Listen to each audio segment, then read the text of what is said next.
మెరిసే తెల్లని చర్మం కోసం Japanese glutathione fruits flowers extract తో చేసిన Prismas Gluta Rosa soap. Welcome to Suman TV. అధిక బరువు సమస్య చాలా మందిని వేధిస్తూ ఉంటుంది. అయితే బరువు త్వరగా తగ్గాలంటే వీగన్ డైట్ చాలా మంచిదని చెప్తూ ఉంటారు. సో ఇది నిజమేనా? వివరాలు తెలుసుకుందాం. ఈరోజు మనతో పాటు ఉన్నారు ప్రముఖ clinical nutritionist and dietitian Abitha Chilukuri గారు. మేడం నమస్తే. నమస్తే. సో వెయిట్ లాస్ గురించి అడిగితే చాలా టాపిక్స్ వస్తాయి. అంటే తేనె నిమ్మకాయ తీసుకోవచ్చా, లేదంటే ఉదయాన్నే గోరువెచ్చని నీళ్ళు తాగితే బరువు తగ్గిపోతామా, ఇలాగా. అయితే వీగన్ డైట్ అనేది చాలా ఫేమస్ అయిన డైట్. వీగన్ డైట్ వల్ల బరువు ఈజీగా తగ్గిపోతారని చెప్తుంటారు. అసలు ఏంటి ఈ వీగన్ డైట్? నిజంగానే బరువు తగ్గుతారా? అందరూ పాటించవచ్చా? ఇప్పుడు వీగన్ డైట్ అంటే వీళ్ళు అది పాటించే వాళ్ళు ఏది యానిమల్ ఆరిజిన్ ఉన్నవి అండ్ జంతువు బేస్డ్ ఫుడ్ ఏవి తినరనమాట వాళ్ళు. ఓన్లీ లైక్ ఇప్పుడు మిల్క్ కూడా తీసుకోరు వాళ్ళు. యానిమల్ మిల్క్, కౌ మిల్క్ ఇవేవి తీసుకోరు వాళ్ళు. మిల్క్ కానీ యానిమల్ నుంచి వచ్చిన ఏదైనా తినరు. ఎగ్ కానీ ఏది తీసుకోరు అనమాట. Just plant based, plant origin నుంచి వచ్చిన మాత్రమే తీసుకుంటూ ఉంటారు. ఇప్పుడు వీగన్ డైట్లో వాళ్ళు మిల్క్ తాగినట్టయితే వాళ్ళు ఈ కొబ్బరి పాలు కానీ, సోయా మిల్క్ కానీ, ఆమండ్ మిల్క్ కానీ ఇవి తాగుతూ ఉంటారు. ఇప్పుడు ఆ సోయా మిల్క్ కానీ వీటికి కానీ న్యూట్రిటివ్ బెనిఫిట్స్ అనేవి ఉంటాయి. కానీ ఇప్పుడు మిల్క్కి ఉన్న వాల్యూస్ దీంట్లో ఉండవు అనమాట. డెఫినెట్లీ డిఫర్ అవుతుంది. అండ్ ఈ వీగన్ డైట్ తిన్న వాళ్ళకి ఆ ఫుడ్లో చాలా మైక్రో న్యూట్రియంట్ క్వాంటిటీస్ అనేవి ఎక్కువగా దొరుకుతాయి. లైక్ ఇప్పుడు విటమిన్ సి కానీ, విటమిన్ ఏ కానీ, మైక్రో న్యూట్రియన్స్, ఐరన్, జింక్ ఇవన్నీ ఎక్కువ దొరుకుతాయి. కానీ అది బయో అవైలబిలిటీ అనేది తక్కువ ఉంటుంది వాటికి. అంటే తిన్నది మనకి అబ్జర్వ్ అవ్వదు అనమాట. ఇప్పుడు వాటి ఫుడ్లో కూడా ఫైబర్ కంటెంట్ ఎక్కువ ఉంటుంది, చాలా ఎక్కువ ఉంటుంది. సో ఇప్పుడు అంత ఫైబర్ కంటెంట్ ఉన్నప్పుడు కూడా మనకి అబ్జార్ప్షన్ అనేది కొంచెం తగ్గిపోతుంది అనమాట. మొత్తం అదే తింటారు వాళ్ళు, అది కాకుండా వేరే ఏం తినరు కాబట్టి అది అబ్జార్ప్షన్ లెవెల్స్ అనేవి తగ్గిపోతుంది. వాళ్ళకి డెఫిషియన్సీస్ చాలా ఈజీగా వస్తాయి అనమాట. ఐరన్ డెఫిషియన్సీ కానీ, B12 డెఫిషియన్సీ కానీ, కాల్షియం డెఫిషియన్సీ కానీ ఇవన్నీ ఎక్కువగా వస్తుంటాయి. బికాస్ ఇవన్నీ అబ్జర్వ్ అవ్వవు అనమాట. ఎస్పెషల్లీ కాల్షియం కానీ, ఐరన్ కానీ చూసినట్టయితే ఎక్కువగా వస్తుంది B12, ఎందుకంటే అబ్జార్ప్షన్ అనేది తక్కువ ఉంటుంది. అండ్ మనకి వీగన్ ఫుడ్లో దొరికేది కూడా ఎక్కువ క్వాంటిటీలో దొరకదు. సో డెఫినెట్గా వాళ్ళకి డెఫిషియన్సీస్ అన్నీ వస్తూ ఉంటాయి. ఇవి అన్నీ మనకి యానిమల్ ఆరిజిన్ కానీ, యానిమల్ ఫుడ్ కానీ, మీట్లో కానీ మాత్రం ఎక్కువగా దొరుకుతాయి. అండ్ మనకి తిన్న వెంటనే అబ్జార్బ్ కూడా అయిపోతాయి. సో మనకి వచ్చేస్తుంది దాంట్లో డైట్లో నుంచి. కానీ వీగన్ వాళ్ళకి ఇవన్నీ ప్రాబ్లమ్స్ అనేవి వస్తూ ఉంటాయి. ఎసెన్షియల్ ఫ్యాటీ యాసిడ్స్ కూడా కొన్ని దొరుకుతాయి, కొన్ని దొరకవు. సో అవన్నీ ప్రాబ్లమ్స్ వస్తాయి. ఇప్పుడు దానివల్ల మీరు వెయిట్ లాస్ డెఫినెట్గా అవ్వచ్చు, బికాజ్ ఫైబర్ ఎక్కువ ఉంటుంది అది ఇది అని చెప్పి. కానీ మీరు మళ్ళీ దానికి వెనకాల ఉన్న నెగటివ్ హెల్త్ ఎఫెక్ట్స్ అన్ని ఫేస్ చేయాల్సి వస్తుంది. ఇంతవరకు నెగటివ్ హెల్త్ ఉంటుందని ఎవరు చెప్పలేదు. జనరల్గా నేనైతే ఫీల్ అవుతాను, అంటే ఈ మిల్క్లోనే కదా కాల్షియం ఉంటుంది అట్లా జనరల్గా తెలుసు, కానీ ఇంత డీప్గా తెలియదు.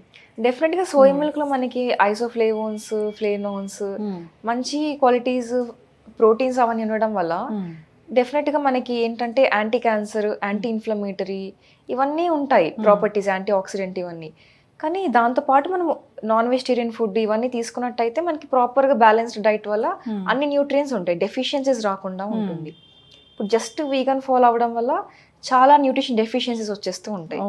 ఇది ఇంకా నార్మల్ వీగన్తో పాటు లైక్ నార్మల్ యానిమల్ సోర్సెస్ ఉన్న ఫుడ్ కూడా తిన్నట్టయితే మీకు అవన్నీ బ్యాలెన్స్ అయ్యి హోల్సమ్ న్యూట్రిషన్ దొరకడం వల్ల హెల్త్ ప్రాబ్లమ్స్ అనేవి రాకుండా ఉంటాయి. ఓకే. అయితే వీగన్ డైట్ చేస్తూ వెయిట్ లాస్ అవ్వాలనుకునేవారు జనరల్గా మామూలుగా దొరికే కొన్ని రకాల పదార్థాలు తీసుకుంటే కనుక న్యూట్రిషన్ డెఫిషియన్సీ అనేది లేకుండా ఉంటుంది. ఓకే.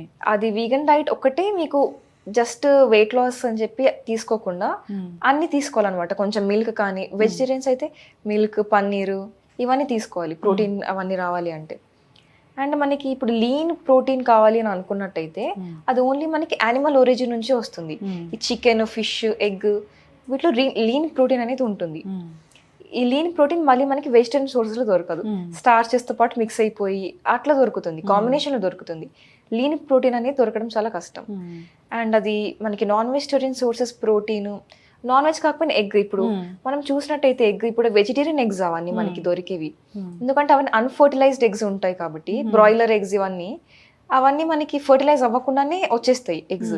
కాబట్టి అవి వెజిటేరియన్ ఎగ్స్ అని కన్సిడర్ చేయొచ్చు, బికాస్ అవి హ్యాచ్ చేయలేం మనం.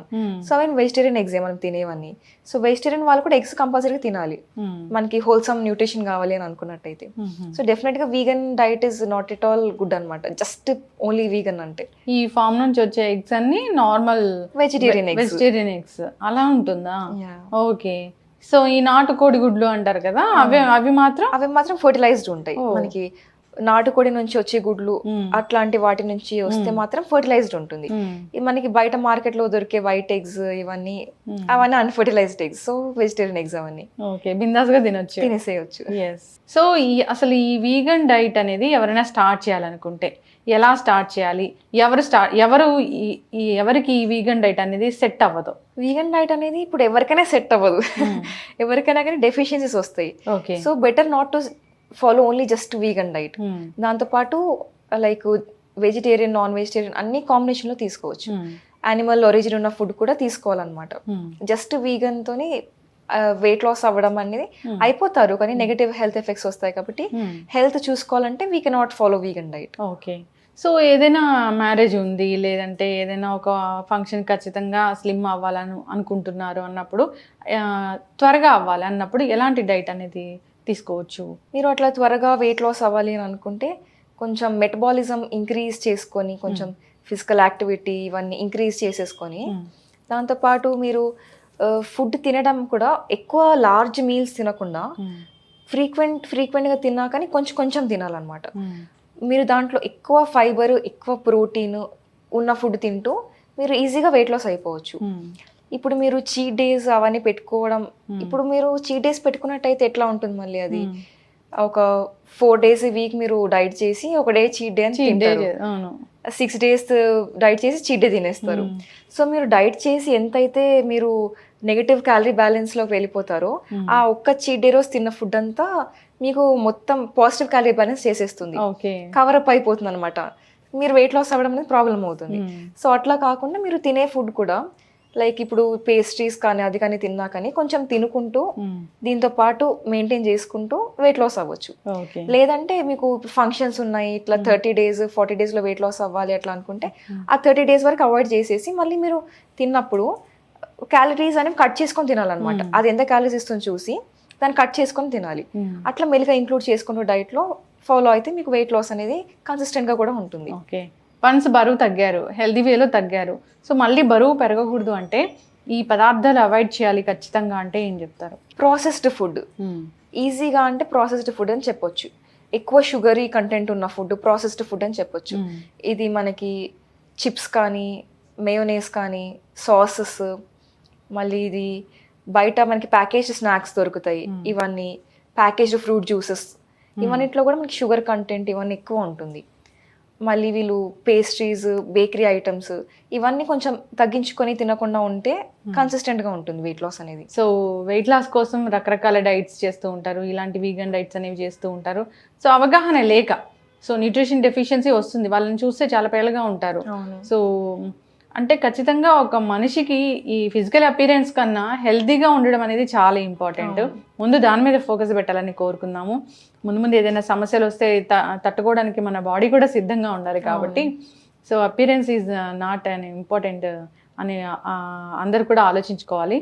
కోవిడ్ తర్వాత చాలా రకాల కాంప్లికేషన్స్ వస్తూ ఉన్నాయి. సో దాన్ని బట్టి కూడా మనం ఫాలో అవ్వాలని కోరుకుందాం. ఏదైనా డైట్స్ చేసేటప్పుడు మంచి ఎక్స్పర్ట్స్ దగ్గర ఈ డైట్స్ అనేవి చేస్తే మంచిది. చాలా చక్కటి ఇన్ఫర్మేషన్ అండి, ధన్యవాదాలు. Thank you. సుమన్ టీవీలో మీ పర్సనల్ అండ్ బిజినెస్ ప్రమోషన్స్ కోసం కింది నెంబర్కి కాంటాక్ట్ చేయండి.